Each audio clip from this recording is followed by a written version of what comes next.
itu sudah menggugurkan kredibilitas seorang rawi karena bohong sama hewan, apalagi bohong sama manusia, apalagi bohong sama seluruh rakyat Indonesia, itu nggak akan jadi gurunya Imam. Sebab itu ketika Rasulullah SAW intaqala ila rafiqil a'la, ya, bahasa halusnya wafat itu intaqala ila rafiqil a'la, ada khilafah yang dipilih konsensus yaitu Abu Bakar As-Siddiq, ada khilafah yang ditunjuk yaitu Umar bin Khattab.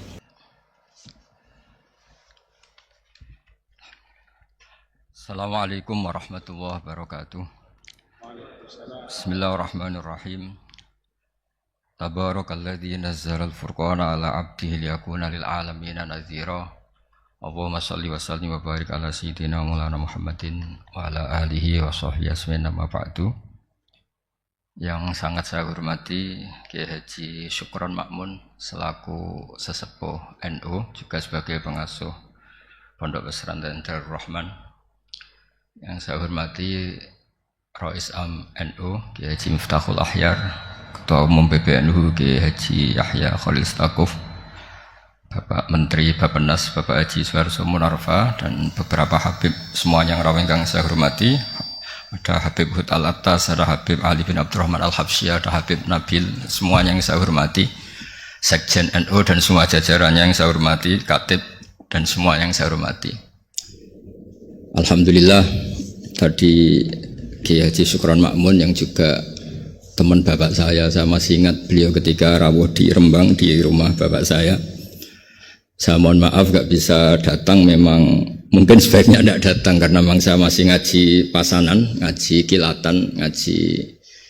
Saya sering cerita ke orang-orang, kalau ada rapat ketahanan pangan itu yang rapat ya baik karena ngatur ketahanan pangan, tapi yang enggak rapat nanam padi itu juga baik karena itu yang real mempertahankan pangan. Jadi kalau semuanya rapat, yang nanam padi siapa? Kalau yang semuanya nanam padi, yang koordinasi supaya dikirim kemana, diatur bagaimana, itu butuh rapat. Tapi real kebutuhan padi itu butuh penanam. Ini yang saya kagum dari pengurus PBNU. Jadi ada beberapa kiai itu yang enggak pati rapat di kantor seperti saya. Tapi saya ini selalu mengajarkan kitab risalahnya Basim Asari tentang ahli sunnah wal jamaah. Sehingga anggap saja saya ini nanam padi tapi tidak ikut rapat ketahanan pangan. Dan itu harus dianggap lazim saja dalam perbedaan-perbedaan itu. Saya meneruskan cerita ilmu usul fikih yang diceritakan Gus Yahya, juga tadi diperjelas oleh Kiai Haji Syukron Makmun. Usul fikih itu satu disiplin ilmu yang penting sekali untuk menganalisis teks. Kenapa itu penting sekali? Karena beberapa teks itu jelas berbahasa Arab. Dan bahasa Arab itu ya umumnya bahasa ada ruang dan waktu. Sehingga ada beberapa cerita termasuk yang disebut terkenal sekali oleh Sayyid Muhammad Abu Ya Sayyid Muhammad bin Alawi Al-Maliki. Jika semua bid'ah itu jelek hanya karena Rasulullah tidak mengajarkan atau belum mengajarkan, maka cerita seperti ini enggak terjadi. Suatu saat itu ada sahabat, entah saking kangennya Allah entah gimana, ketika iktidal itu baca Rabbana lakal hamdu hamdan katsiran thayyiban mubarakan fi. Itu tidak lazim karena selama ini Nabi mengajarkan Rabbana lakal hamdu mil as-samawati wa mil al-ardi wa mil ma syi'ta min syai'in ba'du, atau yang terkenal dibaca Rafa Rabbana lakal hamdu mil as-samawati wa mil al-ardi wa mil ma syi'ta min syai'in ba'du. Lalu karena itu enggak lazim, setelah sholat Nabi tanya, ayyukumul qail, dari kalian semua ini yang melafadzkan kalimat itu siapa? Semuanya diam karena takut disalahkan Rasulullah SAW. Semuanya diam, tapi setelah akhirnya Nabi ngendikan, fa inni ra'aitu isnataya asyara malakan yabtadirunaha ayyuhum yaktubu awwalu. Saat tadi melihat 12 malaikat, mereka berebut sekali untuk mencatat kalimat itu. Kalimat itu begitu indah sehingga 12 malaikat tadi berebut ingin mencatat. Terus pemuda tadi atau orang tadi bilang, ha anada ya Rasulullah, tadi yang lafadzkan itu saya. Itu tidak ada sabqut ta'lim, tidak ada pengajaran dahulu dari Rasulullah SAW, tapi itu direspon oleh malaikat dan tentu disetujui oleh Rasulullah SAW. Maka ini satu kepastian bahwa tidak semua bid'ah, tidak semua hal yang baru itu dolalah atau sayyi'ah. Begitu juga ada sahabat, dan ini yang ditiru NU seluruh Indonesia. Itu kalau ngimami itu, padahal ini didelegasikan di satu perkampungan oleh Rasulullah. Kalau ngimami itu kulhu terus, selalu baca kulhu, Wallahu ahad itu. Akhirnya dikomplain sama makmumnya karena ya kok kulhu terus gitu, kan tidak keren. Apalagi trennya sekarang nyari imam itu kan hafid. Gitu.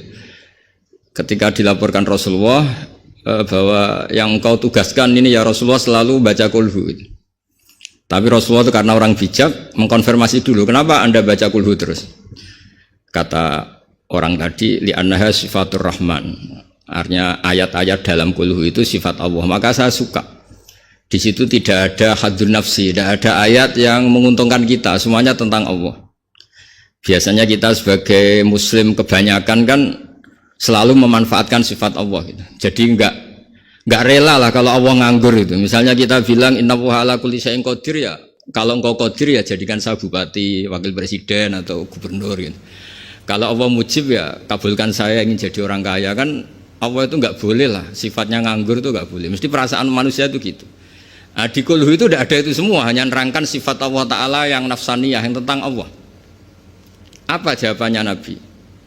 Kata Nabi barusan malaikat Jibril datang ke saya memberitahu bahwa Allah mencintai kamu karena kamu mencintai surat ikhlas surat kulhu. Itu artinya apa? Juga tidak ada sabkut taklim. Bahkan terkonfirmasi dulu, Nabi mengiyakan setelah tanya. Nyatanya itu dibenarkan. Jadi ada sekian bukti bahwa ubudiyah atau ibadah atau perilaku sosial yang tidak ada sabkut ta'lim, tapi kemudian Nabi membenarkan. Cerita ketiga, saya ini keluar dari yang saya bayangkan itu kan ya cerita-cerita nuzulul Quran, tapi sebagai adaban sama Kiai Haji Syukron Makmun yang cerita usul fikih saya teruskan. Memang tadi Gus Yahya juga cerita sanad. Saya ngaji di Kiai Haji Maimun Zubair dan bapak saya seorang hafid juga ajar. Kiai Maimun itu putra Mbah Zubair. Mbah Zubair itu dulu pakar usul fikih. Beliau dulu ngaji sama Mbah Fakih Mas Kumambang, dulu wakil Rais Akbar. Kiai Fakih Mas Kumambang ini angkatannya Mbah Hashim ketika ngaji di Sayyid Abi Bakar Sato. Ngaji Syekh Mahfud dulu, Syekh Mahfud Termas. Syekh Mahfud Termas ini ngaji sama Sayyid Abi Bakar Sato. Sayyid Abi Bakar Sato ngaji sama Sayyid Zaini Tahlan sampai Syekh Utsman Ad-Dimyati sampai musalsal ila Rasulillah sallallahu alaihi wasallam. Sehingga ketika Pak Syukron Makmun cerita usul fikih, saya terus menjadi ingat ketika ngaji Jamul Jawame, ngaji Lubul Usul, beberapa kitab yang menjadi keharusan untuk meneliti tek-tek Quran hadis. Cerita ketiga dan ini terakhir karena apa ya, selain materi saya juga nggak yang saya bayangkan ya, memang saya tidak bisa datang ke sana. Ketika Rasulullah SAW cerita, saya melihat surga, kemudian dengar derap sandal itu, sandal klompen itu. Terus Nabi tanya, ini sandal siapa kok sudah di surga, suara siapa? Dijawab itu suara Bilal. Ya. Walhasil terus Bilal ditanya, kenapa engkau begitu cepat masuk surga? Apa resep kamu? Saya tidak pernah wudhu kecuali setelah itu saya sholat. Akhirnya jadilah syariat sunat rokatail wudhu. Ada sholat sunat disebut sunat rokatail wudhu. Dan lagi-lagi dibenarkan oleh Rasulullah SAW. Sehingga cerita-cerita seperti ini mengilhami semua kreasi-kreasi ibadah yang tidak mahdhah dan tidak merubah pakem dari kaidah yang disebut Rasulullah SAW, maka itu disebut bid'ah hasanah. Dari segi baru bisa disebut baru, tapi dari segi sesuai al-qawaid al-muqarrarah tetap disebut itu hasanah. Sehingga Islam ini ittasa'a afaquh, Islam ini cakrawalanya luas sekali. Sebab itu ketika Rasulullah SAW intaqala ila rafiqil a'la, ya, bahasa halusnya wafat itu intaqala ila rafiqil a'la. Ada khilafah yang dipilih konsensus yaitu Abu Bakar As-Siddiq. Ada khilafah yang ditunjuk yaitu Umar bin Khattab. Ada khilafah yang ditentukan ahli syura yaitu Utsman bin Affan. Ada khilafah yang dipilih lagi oleh syura yaitu Sayyidina Ali karramallahu wajhah. Dan semuanya itu juga akhirnya ijtihad, dan ijtihad itu sangat luas di ranah usul fikih. Saya beri contoh misalnya dulu sahabat begitu mencintai Madinah karena itu Madinah itu Rasulullah SAW, muhajiru Rasulullah, tempat hijrahnya Rasulullah. Tapi Sayyidina Ali itu akhirnya pindah di Irak, di Kufah, karena beliau ingin nasrul ilm. Jadilah Kufah melahirkan Baghdad yang menjadi Qubbatul Islam. Di situ lahir ulama-ulama top termasuk Sultanul Ulama Syekh Abdul Qadir Jilani. Imam Syafi'i pernah hidup di Baghdad. Semua ulama besar pernah hidup di Kufah, di Basra, di Baghdad. Sehingga di Kufah zaman itu jadi markazul ilm. Di Basra juga sama jadi markazul ilm. Lahirlah Hasan Basri, lahirlah ulama-ulama top. Karena barokahnya nasrul ilmi yang digerakkan Sayyidina Ali karramallahu wajhah. Tapi banyak juga orang yang nggak ingin Madinah itu kosong. Lahirlah Imam Malik yang nggak pernah meninggalkan Madinah. Nah, sisi pandang yang berbeda ini ya karena barokahnya usul fikih, ada illatul hukmi, ada alasan kenapa hukum ini terbentuk. Sehingga barokahnya pemikiran-pemikiran itu kita tidak pernah kering, nggak punya pakar-pakar usul fikih. Yang saya tahu misalnya Mbah Zubair punya murid Kiai Haji Sal Mahfud yang ngarang kitab Thariqatul Fusul, itu juga berkat beliau ngaji sama Mbah Zubair, zaman itu ngaji Jamul Jame, ngaji Lubul Usul. Akhirnya setelah Mbah Zubair mewakili Mbah Fakih Mas Kumambang, mewakili Mbah Mahfud Termas, kemudian mewakili Sayyid Abi Bakar Sato, juga mewakili dari abahnya namanya Mahfud bin Abdullah bin Abdul Manan. Ki Abdul Manan ini yang orang pertama Indonesia yang di Al-Azhar di Mesir, sehingga di kedutaan Mesir orang Jawa pertama alim alama yang di sana namanya Syekh Abdul Manan. Itu ngaji sama Sohibul Ithaf yang punya Syarah Ihya, namanya Ithafus Sadatil Muttaqin, Ithafus Sadat Al-Muttaqin. Itu kitab yang luar biasa karena Ihya dikarang 600 tahun yang lalu, itu tidak ada yang berani mensarai. Dikarang oleh Hujjatul Islam, kitab legenda. Itu yang menyarai pertama adalah Said Murtado Az-Zabidi, gurunya Kiai Abdul Manan. Kiai Abdul Manan itu mbahnya Syekh Mahfud. Jadi Kiai Abdul Manan punya putra Kiai Abdullah, punya putra Kiai Mahfud. Kiai Mahfud ini punya putra namanya Muhammad. Nah, Gus Muhammad ini yang mulai hidup lagi di Indonesia di Betengan Demak. Lalu Syekh Ithaf ini, Sayyid Zabidi ini nganalisis ilmu itu luar biasa. Ini yang al-ilmu bidiroyah. Di luar riwayat itu ada al-ilmu bidiroyah. Kita tahu tadi dawuh Pak Sukron, kita madaih, kita maulid, dan maulid itu luar biasa. Di situ ada sejarah Rasulullah, ada sholawatan, ada semuanya.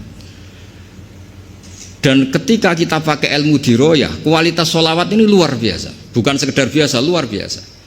Hadhihi kalimatul mahabbah, ini kalimat mahabbah yang menjadikan kita tidak akan kecelakaan kayak yang dialami umat Isa alaihissalam, yaitu Rasulullah SAW ini jadi nabi setelah Nabi Isa alaihissalam, di mana orang yang senang sekali sampai memposisikan di atas kapasitas sebenarnya sampai menuhankan, yang benci juga benci sekali sampai menuduh yang macam-macam. Akhirnya apa? Umatnya Nabi ini dikelola oleh kalimat sholawat, yaitu umatnya Nabi itu begitu mencintai Nabinya, sangat-sangat mencintai, tapi tidak pernah sampai menuhankan. Itu apa? Yaitu kalimat sholawat, kata Said Zabidi, Allahumma sholli ala habibika abdika rasulika Muhammad. Kita minta Allah sebagai pemberi, Rasulullah apapun hebatnya, beliau adalah seorang hamba kekasihnya sebagai penerima. Maka kata Said Zabidi, wa Muhammadun Rasulullah wa injalla qadruh muhtajun ila rahmatihi subhanahu wa ta'ala. Apapun hebatnya Rasulullah SAW, beliau tetap seorang hamba yang butuh rahmatnya Allah Ta'ala. Sehingga hadil kalimah ini kalimah yang memantapkan umat Islam tetap memposisikan la ilaha illallah sebagai Tuhan, Muhammad Rasulullah sebagai yang paling dikasih Tuhan, yaitu dikasih Allah Subhanahu wa Ta'ala. Sehingga kalimat sholawat ini berkat analisis diroyahnya Said Zabidi menjadi kalimah yang luar biasa. Bukan sekedar kalimah mahabbah, bukan sekedar kalimah yang menjadikan kita dapat syafaatnya, juga kalimat yang memantapkan tauhidnya umat Islam, yaitu la ilaha illallah Muhammadur Rasulullah, yaitu Allah sebagai al-mu'ti, sebagai pemberi, Nabi sebagai penerima. Jadi Allah tetap sebagai Tuhan yang memberi rahmat, memberi sholawat, memberi askat tahiyat, memberikan anwal barokat, makanya semua yang terbaik diberikan sama kekasihnya terbaik, yaitu Rasulullah SAW.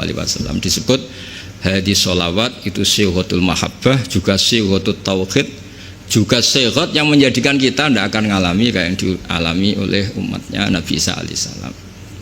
Jadi sanad-sanad itu penting. Ya seperti Gus Yahya ini saya tahu beliau putra Kiai Khalil, juga teman bapak saya, cucu dari Kiai Bisri. Kiai Bisri itu menantu Kiai Khalil Harun yang dulu gurunya Kiai Makhrus Lirboyo. Mbak Khalil Harun ini dulu ngaji sama kakaknya namanya Mbak Umar Harun, terus sama-sama di Mekah. menangi namanya Sayyid Umar Sato, kakaknya Sayyid Abi Bakar Sato Sohibul I'anah. Ya kemudian sanad berlanjut ke Sayyid Zaini Dahlan sampai ila Rasulillah Shallallahu Alaihi Wasallam. Jadi saya senang sekali tadi ketua PBNU kok ngaji lagi, senang saya dalil-dalil inna hadal ilma dinun fangzuru aman ta'khuduna dinakum, senang sekali. Ya saya hafal lah, wong ya saya ini kan kata orang banyak pantas-pantas saya hafal karena saya ini kiai tukang ngaji gitu. Jadi ya pantas saya hafal. Yang jarang ngaji aja hafal, masa yang sering ngaji udah hafal. Jadi pantas-pantasnya itu hafal. Tapi memang harus hafal ya, semua tokoh-tokoh NU harus hafal bahwa inna hadal ilma dinun fangzuru aman ta'khuduna dinakum. Ilmu itu agama, kamu lihat kamu ngambil dari mana. Dulu Imam Bukhari itu kalau mau ngajar, mau ngaji atau mau ngambil ilmu atau mau apa saja, karena ngajar juga harus memberikan pada yang kompeten, mengambil ilmu juga harus ngambil dari yang kompeten. Itu dulu cerita semestinya itu khimar, tapi di Jawa diganti ayam, tidak tahu saya. Pergantian itu karena orang Jawa lebih gampang. Diganti ayam cerita di Jawa, sebenarnya itu khimar. Khimar dipanggil sama syekh. Ya entah pakai rumput atau apa, terus datang khimar itu. Setelah datang dipegang, ya. Terus kata Imam Bukhari, ini bohong pada khimar, ini enggak berhak jadi guru saya, ini bohong sama hewan, berarti enggak sikoh. Terus orang Jawa mencontohkan ayam dikurkuri, dirayu pakai jagung, terus datang dipegang. Itu sudah menggugurkan kredibilitas seorang rawi karena bohong sama hewan. Apalagi bohong sama manusia, apalagi bohong sama seluruh rakyat Indonesia, itu nggak akan jadi gurunya Imam Bukhari. Ya tapi alhamdulillah kita akan tidak ingin jadi gurunya Imam Bukhari, jadi ya sudah tidak perlu sikoh yang dengan standar seperti itu. Tapi apapun itu saya terima kasih terutama pada guru kita bersama Kiai Syukron Makmun yang cerita panjang lebar NU mulai lahirnya dan seterusnya, sama Gus Yahya semuanya lah, sama beberapa menteri semuanya. Terima kasih, mohon maaf. Assalamualaikum warahmatullahi wabarakatuh.